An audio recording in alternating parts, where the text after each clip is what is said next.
लालपरीने भर उन्हाळ्यात प्रवाशांना फोडला घाम. भर उन्हात लालपरी एसटी बस नादुरुस्त होणे यापेक्षा मोठा मनस्ताप प्रवाशांसाठी दुसरा कोणताही नसेल. आज पुन्हा एकदा याचा प्रत्यय आला, जेव्हा बसचे रेडिएटर लीक झाल्यामुळे बससेवा मध्येच ठप्प झाली आणि प्रवाशांचे हाल झाले. काय घडले नेमके?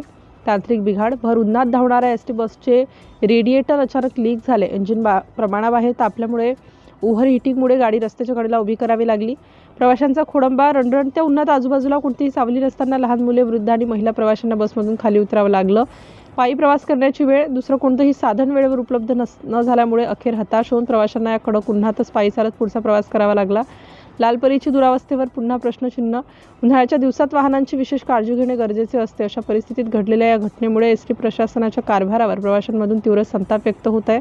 आम्ही तिकिटाचे पैसे पूर्ण देतो, मग प्रशासनाकडून बसेसच्या देखभालीकडे, मेंटेनन्सकडे इतकं दुर्लक्ष का? या उन्हात लहान मुलांना घेऊन पायी चालताना आमचे काय हाल झाले हे आम्हालाच ठाऊक. एक संतप्त प्रवाशाने अशी प्रतिक्रिया दिली. सिटी इंडिया न्यूजसाठी प्रतिनिधी अनिल शर्मा, अमरावती जिल्हा प्रतिनिधी.